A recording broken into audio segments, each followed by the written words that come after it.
경제적 자유를 얻기 위해 투자가 필수가 된 지금 투자 전문가들의 밤은 낮보다 더 치열합니다. 오늘 장을 돌아보면서요. 내일을 준비하는 시간, 야간 개장이 오픈했습니다. 투자의 통찰력을 높여줄 백발백중 주식 명사수들 심우재, 정재훈 대표와 함께합니다. 안녕하세요. 안녕하십니까. 네, 안녕하십니까. 자, 머니 빌드업을 위해 꼭 알아야 할 시장 핫 이슈를 먼저 만나보도록 하겠습니다.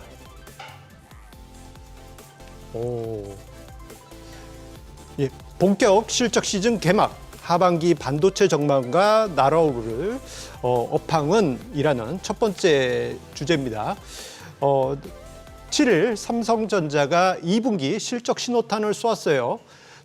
상장사들이 본격적으로 실적 시즌에 돌입했는데 최근 주식시장 상승세가 주춤하고 좀 힘들죠. 그런데 2분기 실적에 대한 투자자들의 관심은 한편 커져 있는 이런 상황입니다. 자, 우선 삼성전자에 대해서 이야기를 하지 않을 수 없을 것 같습니다. 삼성전자 영업이익이 공개되고 많은 분들이 기분 좋게 놀란 분도 계시지만 또 한편으로는 기분이 좀 우울하게 놀라신 분들도 많이 계세요. 심 대표님 어떻게 보셨습니까?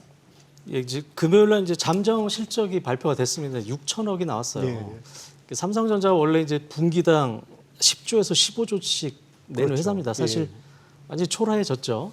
근데 어찌됐든 간에 이제 시장 기대치는 또 2,700억이었어요. 예. 그러니까 시장 기대치보다는 이제 많이 나왔지만은 그러니까 여러분들이 이제 보셔야 될 거는 뭐냐면은 이제 7월 말에 그 기업 설명회를 합니다. 예. 이제 거기서 이제 세부적인 내용이랑 이 향후의 계획이라든가 뭐 그런 것들이 나오기 때문에 사실 2분기 실적은 크게 중요하지 않고요.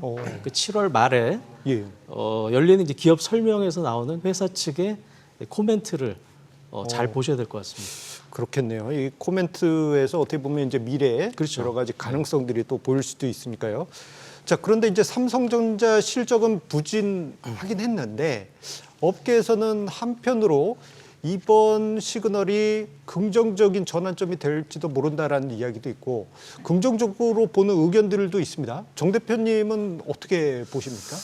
사실 이게 이번에 실적 컨센서스 자체가 2천억대를 좀 예상하는 증권사들 애널들도 있었고요. 그다음에 뭐 9천억까지 보는 뭐 그런 전망치가 좀 있었었는데 실질적으로 뭐 2천억대 정도를 좀 예상을 하고 있었던 그런 사항들인데 실적 발표는 6천억대가 좀 나와줬습니다. 긍정적이라면 긍정적으로 볼 수가 있을 것 같은데 이게 과연 서프라이즈하게 좋게 볼 건가? 이 부분들은 사실 한 번쯤은 더 생각을 해봐야 될 부분들이 아닌가라고 좀 생각을 하고요. 60조대 가까이 실적을 영업이익을 좀 기록했던 삼성전자가 6천억대를 가지고 좀 좋다? 이거는 좀 아니지 않을까 좀 생각이 들고요. 오로지 이게 상승을 했던 부분들이 뭐 엔비디아에 대한 부분들, 인공지능에 대한 부분들로 일단 상승의 분위기가 좀 타야지지 않았나라고 좀 보여지고요.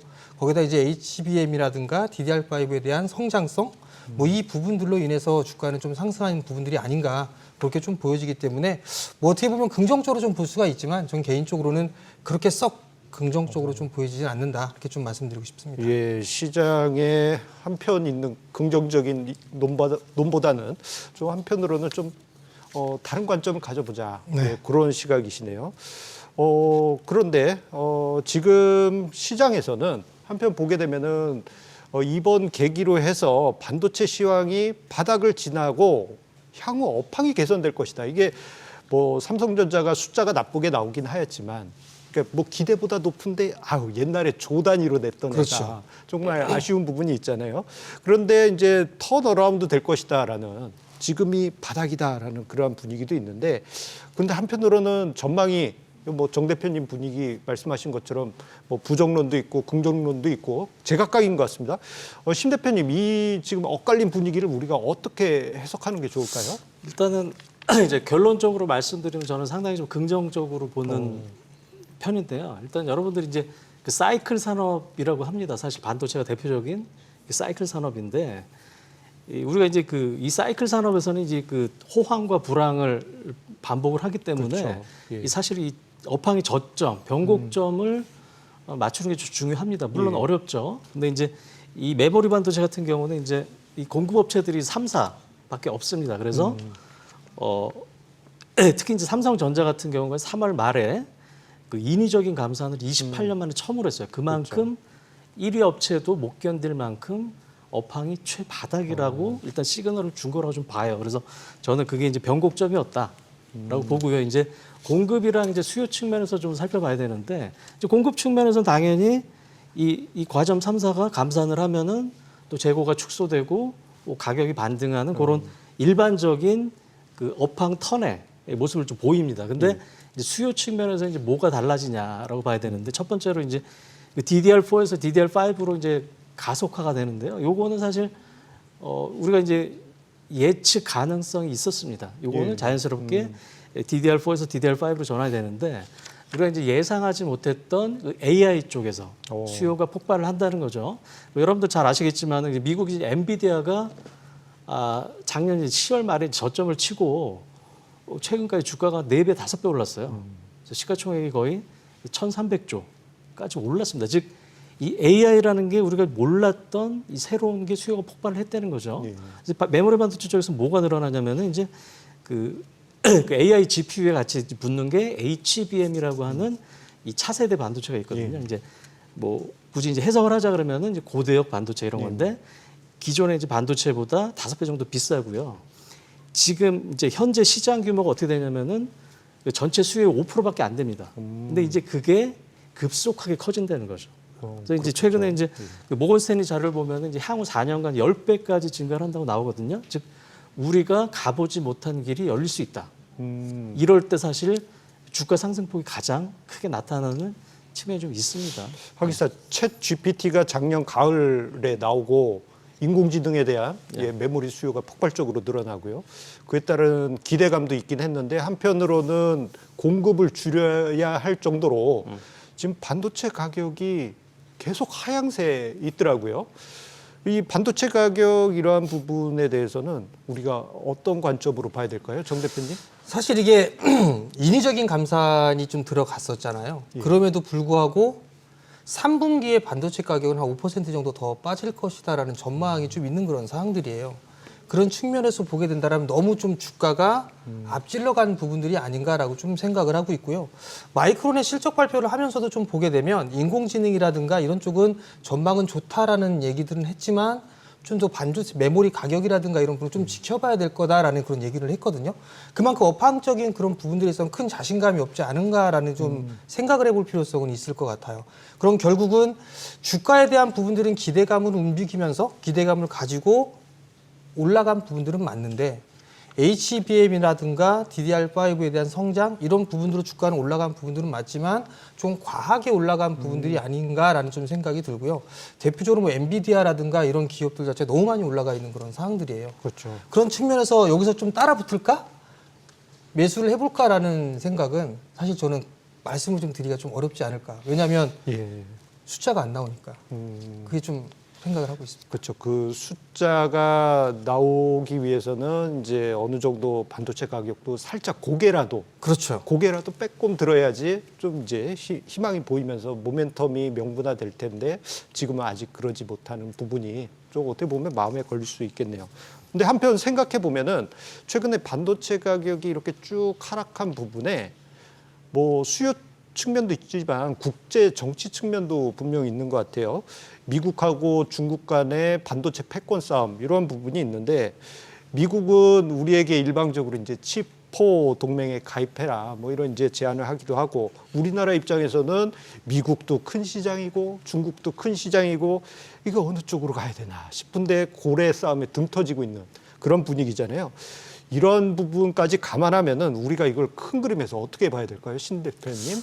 그러니까 사실 우리가 할 수 있는 건 별로 없어요. 사실 이 정치적인 이 양 강국에 얽혀 있기 때문에 할 수 있는 건 크게 없는데 일단은 이 중국 시장이 이 생산 설비의 한 30~40%가 아직까지도 있는 우리한테는 아주 중요한 시장이고요. 그다음에 그 수출 비중에서도 한 55% 정도를 차지하는 중요한 시장입니다. 그래서 일단은 이제 미국 쪽에서 이제 그 신규 반도체 장비를 중국으로 반입하는 거를 작년에 이제 법안을 내고 1년 정도 유예를 줬거든요. 그게 이제 10월 말에 다가오는데 일단 당장은 이제 그거를 이제 재연장하는 방안이 일단 시급할 것 같고요. 일단 뭐 뉴스 플로우 같은 걸 보면은 뭐 이거는 뭐 크게 무렵 좀 긍정적인 방향으로 좀 될 것 같아요. 또.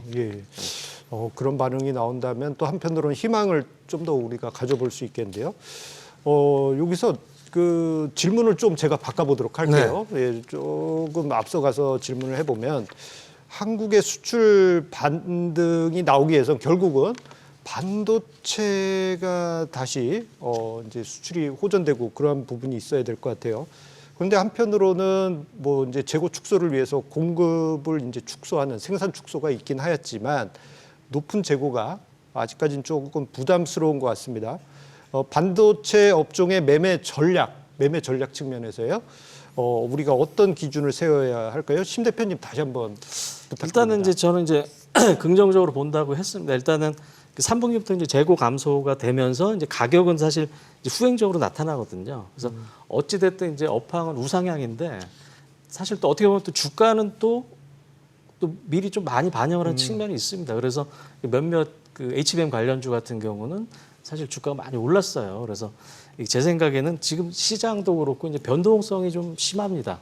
그래서 급등을 했기 때문에 또 한 20-30%의 조정은 또 언제든지 올 수 있거든요. 그럴 때는 좀 주저하지 마시고 그러니까 당장 이게 추격 매수하는 것보다는 이제 변동성을 이용해서 그때 나올 때 쫄지 말고 좀 적극적으로 매수를 하자.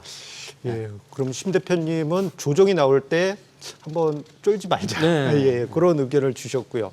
우리 정 대표님 저를 아주 사랑하시는 눈길로 이렇게 쭉 봐주고 계셔가지고 중요한 질문을 좀 드려야 될 것 같습니다. 이거 아마 우리 개인 투자자분들이 공통적으로 가지시는 질문일 것 같은데요. 지금 이제 반도체 업황에 대해서는 긍정적인 이야기, 또 어떻게 보면 좀 우리가 조심하자는 이야기가 이제 오갔어요. 그런데 삼성전자, 네. 8만 전자 갈 수 있을까요? 8만전자는 갈 수는 있다고 좀 보고 있습니다. 근데 이제 다만 예. 시간적인 부분들이 좀 필요하지 않을까라고 좀 보여지고요. 그럼 이제 8만 원 위에서 물려 계신 개인 투자자분들이 좀 계실 것 같아요. 그러면 아마 기술적인 흐름으로 좀 보게 되면 61선 부근 자리대까지 올라오게 되면 내려오게 된다라면 예. 거기서 충분히 분할 매수 포인트로 좀 잡아도 좋지 않을까. 비중을 좀 더 확대를 해서 단가를 낮추는 전략은 좀 좋지 않을까. 그렇게 좀 말씀을 드리고 싶고요. 그리고 신규로 이제 매수를 하려고 하시는 분들에게는 저는 개인적으로 사실 삼성전자를 살 바에는 LG전자를 사겠다. 저는 그렇게 좀 말씀을 드리고 싶습니다. 이건 조금 더 다른 관점입니다. 예전에 보면은 이제 삼성전자하고 LG전자가 한 20여 년 전에는 서로 경쟁하다가 이제 삼성전자 주가만 쭉쭉 갔던 그렇죠. 그런 기억이 있거든요. 예, 이게 정 대표님 말씀에 좀 관점을 좀 다르게 가져봅니다. 자, 그러면 삼성전자 이야기는 조금 더 이어가 보도록 할게요. 이게 왜냐? 개인 투자자분들이 우리 전 국민의 국민주 아니겠습니까? LG전자는 조금 아쉽고 삼성전자를 그 밸류에이션 측면에서 좀 볼 필요가 있을 것 같아요. 지금 뭐 PBR 밴드 하단과 상단 그 역사적 그 중간 정도에 있지 않느냐 그런 의견이 있는데 이 부분에 관해서 심 대표님은 어떤 시각을 가지고 계신가요?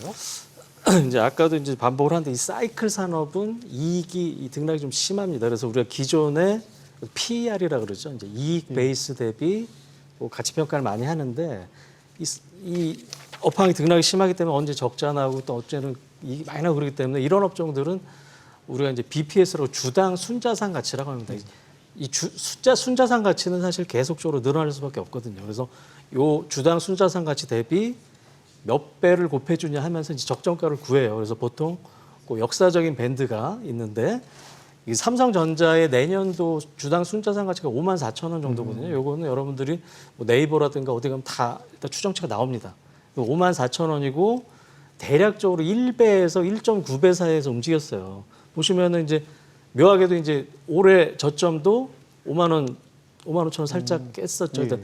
하여튼 업황이 아무리 안 좋아도 이제 그 역사적인 밴드 하단에서는 시간이 문제겠지만 사도 된다는 측면이고 뭐 얼마까지 볼 거냐.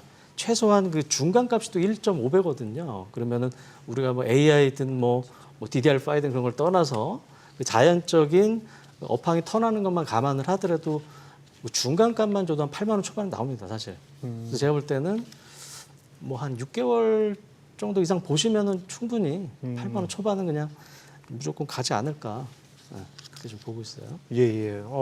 이 삼성전자를 볼 때 여러 가지 우리가 관점을 가져보게 됩니다. 긍정적인 부분도 있지만 2분기 실적 발표 이후에 뭐 해석의 차이가 많이 있는데 두 분의 전문가님께서 좋은 말씀 주셨고요. 계속해서 우리가 또 다른 주제를 확인을 해보도록 하겠습니다. 자, 에코프로 100만 원 돌파, 황제주 가나? 예, 이거 오늘 아마 개인 투자자분들 아마 저녁 드시면서 아니면 친구분들하고 소주 한잔 하시면서 이 이야기 꼭 하실 것 같아요. 올해 들어서 제2의 국민주 하면 에코프로 아니겠습니까? 오늘 장중에 에코프로가 100만 원을 장중에 넘어서기도 하고, 그 기세가 어마어마했는데요. 최근에 이제 시장이 좀 조정 국면에 있었음에도 불구하고 100만 원을 어쨌거나 장중에 턱걸이 했잖아요. 넘어갔다가 살짝 힘 풀긴 했지만 황제주라는 칭호를 내려도 될까요?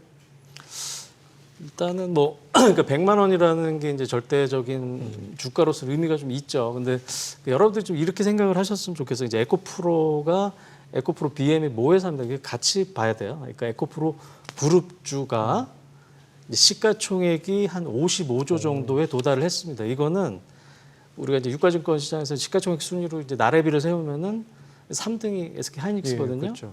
그러니까 우리나라 유가증권 시장에서 에코프로 그룹의 위치가 4등이 됐다. 그러니까 이렇게 좀 받아들였으면 좋겠어요. 예, 에코프로하고 에코프로비엠, 그 시가총액 합산이 50조가 넘는다니까 깜짝 놀라게 됩니다. 그런데 이렇게 50조 원대 합산 시가총액이 된 거는 또 한편으로는 최근에 또 바짝 올라줬기 때문이에요. 근데 그 바짝 올라갈 때 이런 얘기 있었잖아요. 홍콩 쪽에 어떤 뭐 사모펀드가 쇼쳤다가 망했다. 이런 얘기도 있었는데 이러한 그 100만 원을 넘어간 상승 여력에 이러한 원인도 모멘텀으로 작용을 했던 걸까요? 충분히 있다고 좀 보고 있습니다. 사실 이게 다른 매체들이나 뭐 유튜브라든가 이런 매체들을 좀 보게 되면 사실 이런 얘기들이 좀 많이 있어요. 뭐 공매도와의 전쟁이니 뭐 이런 얘기들이 좀 많이 나오곤 있는데 사실 에코프로나 에코프로 BM 같은 성장주의 공매도를 때리는 것 자체는 사실 좀 안 좋은 걸로 좀 보고 있고요. 예. 개인적인 생각으로는 좀 이게 속상할 수 있겠지만 공매도 친 사람 다 죽었으면 좋겠습니다. 네, 좀 강하게 말씀을 드리자면 예.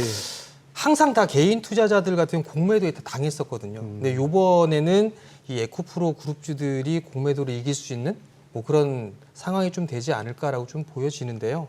가장 뭐 원인이라고 좀 볼 수 있는 부분들은 실적이라고 좀 볼 수가 있을 것 같아요. 실적이 좀 계속 꾸준하게 좀 늘어나는 거고, 그렇죠.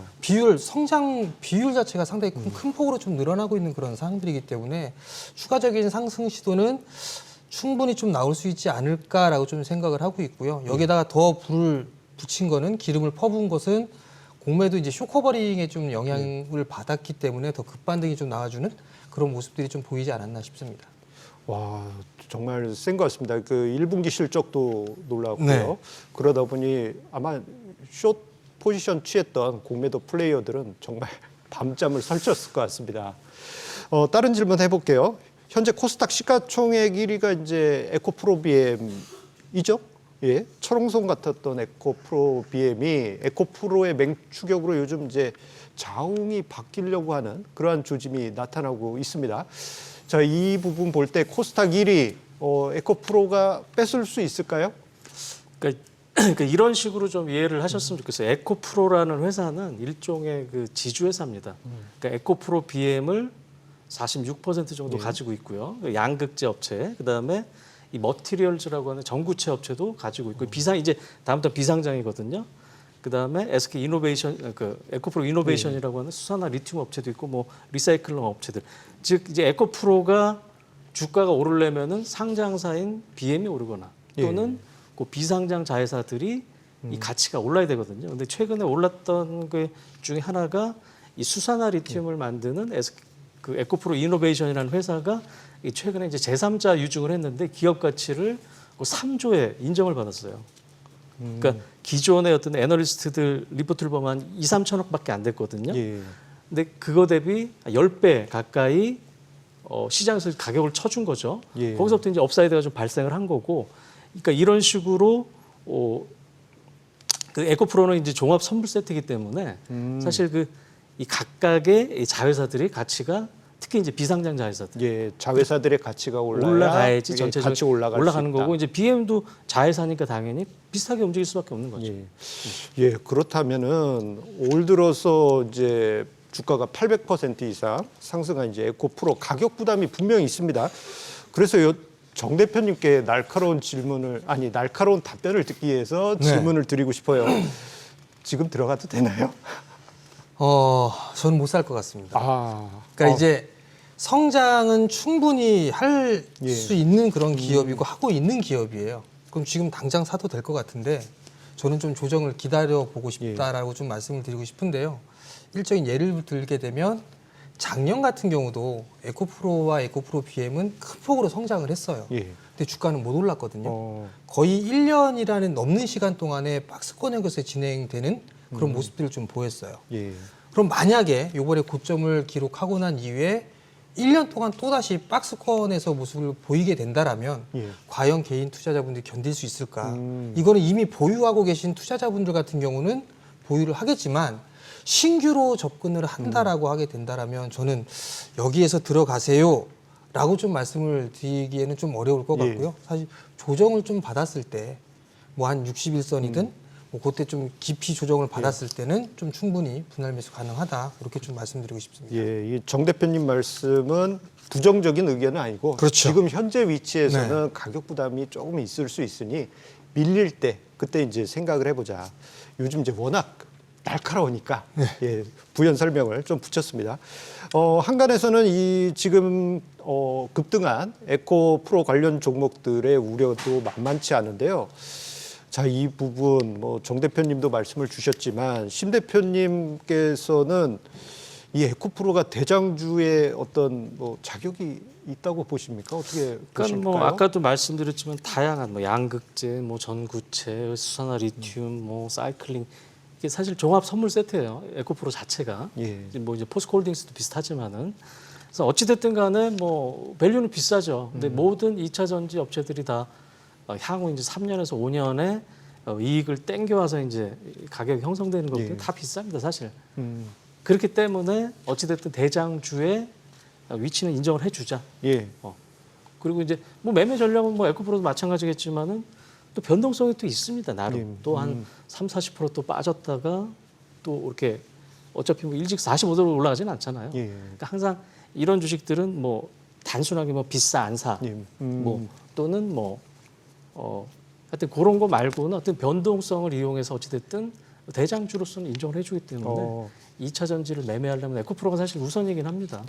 박 기사 생각해 보면은 시장에서 대장주급이 되면 그만큼 많은 플레이어가 붙기 때문에 그 안에서 여러 가지 투자 전략을 해볼 수 있는 것이죠. 그렇다면요.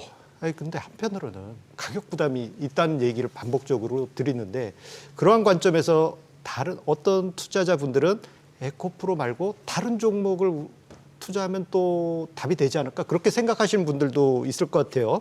에코프로 말고 혹시 다른 2차 전지 관련주들 혹시 정 대표님 눈에 이렇게 쏙 들어가는 종목군들이 있을까요? 사실 이게 에코프로 그룹주들 올라가고 나서 코스모 그룹주들이 같이 따라가고 포스코 계열들도 같이 따라가는 그렇죠. 그런 예. 모습들을 좀 보이고 있거든요. 근데 LNF는 혼자 동떨어져서 못 움직이고 있는 그런 상황들이에요. 그러면 오히려 외적으로 LNF 쪽이 좀 저가 메리트가 있지 않을까 그렇게 좀 말씀을 드리고 싶고요. 최근 들어서 이 2차 전지 쪽의 양극재 쪽뿐만 아니라 최근 들어서 서서히 좀 움직이고 있는 것들이 장비주들이에요. 수주 잔고가 좀 상당히 크게 늘어났음에도 불구하고 주가는 반영이 되질 않았거든요. 근데 오늘 뭐 PNT라든가 하나기술이라든가 이런 기업들이 급등이 좀 나와주는 그런 모습들을 놓고 봤을 때는 이제 어닝 시즌에 좀 들어가 있는 그런 상황들이기 때문에 수주 잔고가 좀 늘어나고 있는 장비주들을 좀 한번 보시는 게 좀 좋지 않을까 이렇게 좀 생각을 하고 있습니다. 에코프로 대안으로 장비주들과 LNF도 살짝 한번 보는 것도 대안이 될 수 있겠네요. 자, 오늘은 하반기 반도체 전망과 더불어서요. 질주하는 에코프로까지 살펴봤는데요. 여러분들의 투자에 있어서 조금이나마 도움이 되었길 바라겠습니다.